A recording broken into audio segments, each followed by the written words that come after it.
And this is very deliberate because, quite frankly, you can only heal community relations when you first have them.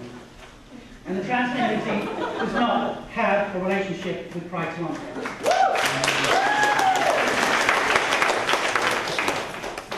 Page 59, you'll see there's a little picture of Angela there, and it shows you the key issues for the trans community are not whether Cindy Lauper appears or not, but our key issues revolve around homicide, suicide, abject poverty, and rife unemployment.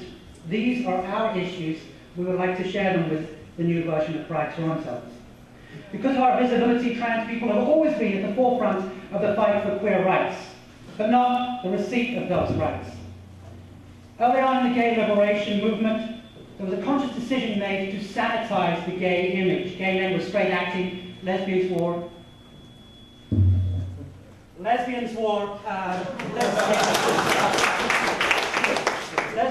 lipstick and dresses. Trans people were considered optical liability and hence were rendered invisible. This erasure has continued in the previous iterations of Pride Toronto. In 1995, it paid lip service to include the trans people by renaming itself Lesbian, Gay, Bisexual, and Transgenderal Pride. 2 years later, it corrected that. However, the word transgenderal, which by the way does not exist, is not meaningful, and therefore is objectionable to the trans community, since 1997, that has not been corrected. We suggest this is a little too long for a typo to last. It's been said that trans people are nothing if not optimists. We keep on. And we've tried to create change from within. And yet each successive year there's a strategic report that says we need more trans inclusion. It doesn't happen. Any criticism of Pride Toronto has been deflected as disloyalty to the LGBT community. After all, who could question Pride Toronto in its commitment to trans people? I'm reminded of the old axiom, if not me, who, if not now, when? Pride Toronto's past is problematic. Trans people have been tokenized to attract funding and deflect criticism. We've been denied access to equitable allocation of funds. We've been sidelined from the political process. We've been discriminated from employment. We've been denied access to services. We've been excluded from governance. We've been insulted by degrading use of language. We've been degraded by portrayals that do not reflect us. We've been excluded from environmental mapping and priority setting, and we have been excluded from outreach. These points are proven beyond a shadow of a doubt in the pages that follow. Tokenization for gain. I don't think we really need to push that one too far for what is it now? Gay, lesbian, and transgender pride. Trans community represents at least 10.2% of the LGBT spectrum. The source of that is the CAP online survey. In the last year, it raised $3.5 million. Times 10.2%, that equals at least $348,000 that should inure to the benefit of the trans community. That simply did not happen and has not happened for the past 15 years. We have been politically sidelined. Right now, Bill C-309 is an example of fundamental human rights legislation that aims to give us the right to live decent lives as equal Canadians.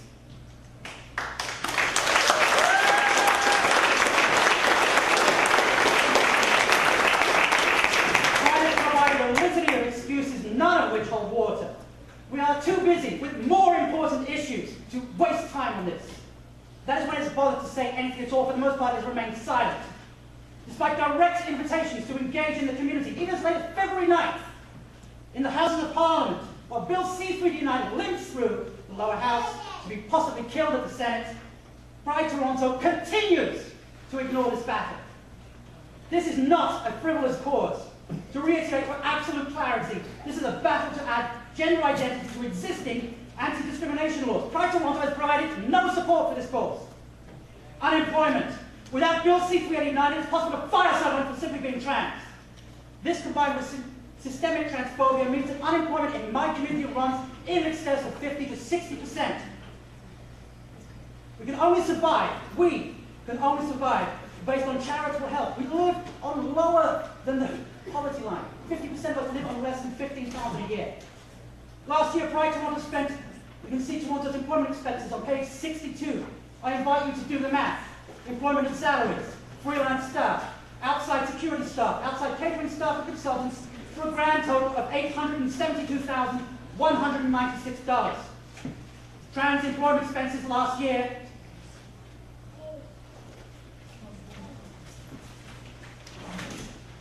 denial of service.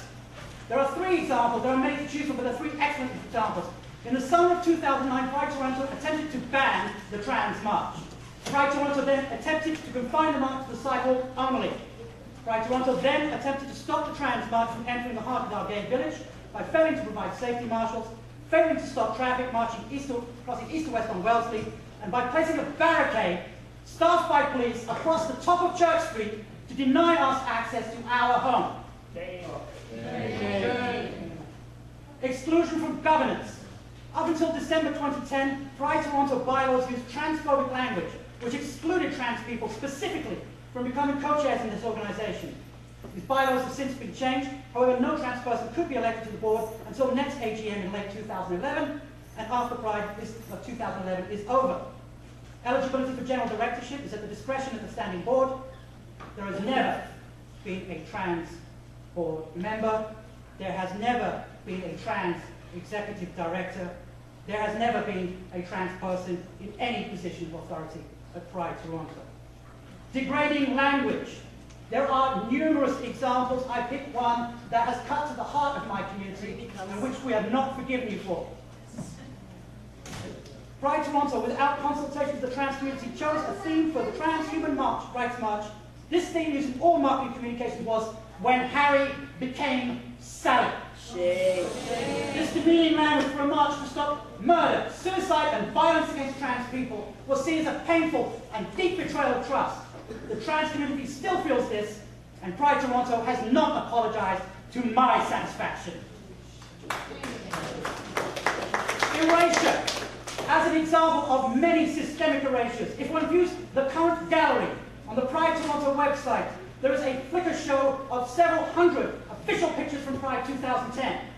What you will not see is a picture of a trans person. An example of degrading imagery is to the right, which was used without permission of the band involved, who do not identify as trans, as a typical trans person. This is ageist, racist, diminutive, and this is unacceptable. 9. Exclusion from environmental mapping and priority setting. This means asking us what we want, and please give it to us. It's not more complicated than that. The most humble responses I've heard from people in this year break my heart. I was there, Michael was there too, we asked, what do you want? What do you want next year for the Trans March? There was general discussion, and somebody said, could we maybe have some water?